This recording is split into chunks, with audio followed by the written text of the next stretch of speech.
Monday, 7:28 a.m. Chapter 1. She liked waiting for the wave more than riding the wave. Facing the cliffs, straddling the board, her hips finding the up and down rhythm of the surface.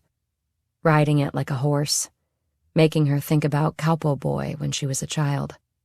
There was a reverence to the moment before the next set came in, and it was time to dig down and paddle.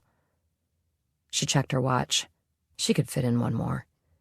She'd ride it all the way in if she could.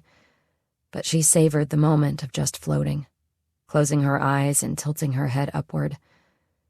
The sun was just over the cliffs now, and it warmed her face. "Haven't seen you here before." Ballard opened her eyes.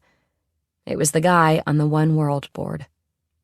An OG with no wetsuit, no leash, his skin burnished to a dark cherry wood.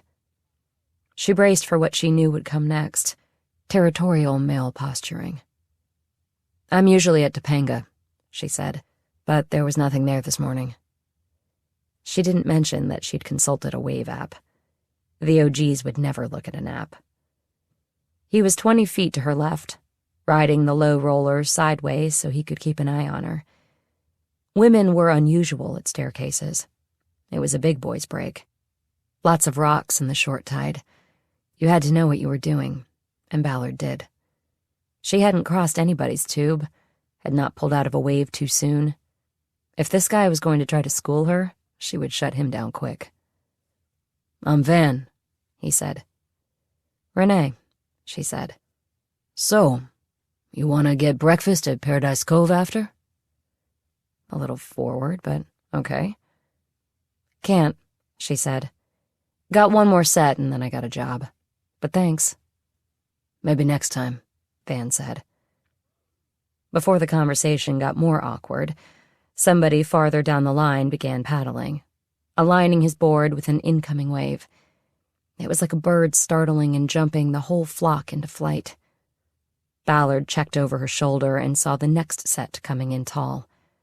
She flipped forward and brought her legs up on the board. She started paddling.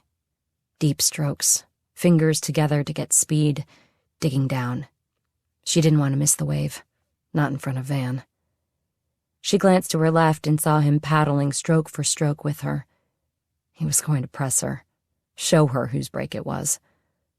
Ballard paddled harder, feeling the burn in her shoulders. The board started to rise with the wave and she made her move, jumping up into a crouch on the center line. She put her left foot behind her and stood just as the wave crested. She pushed the nose down and began slicing down the face of the wave.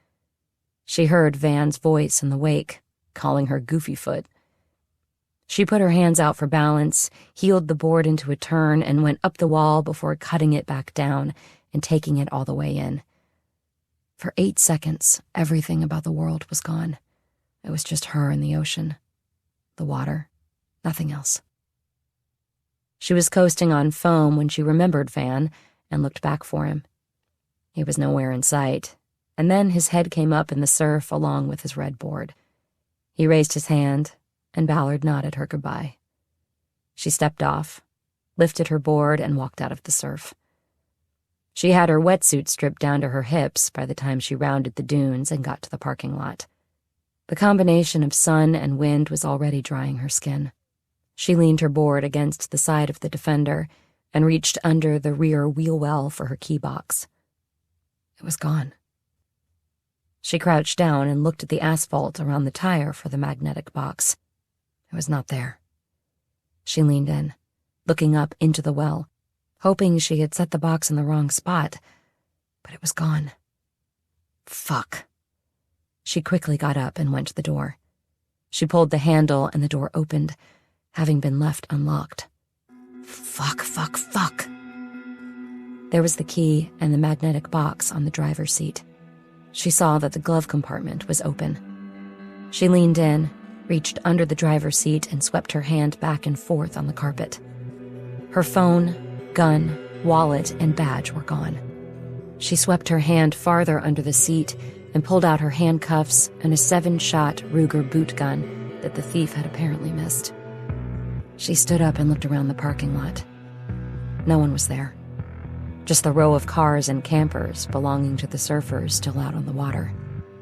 "Fuck me," she said.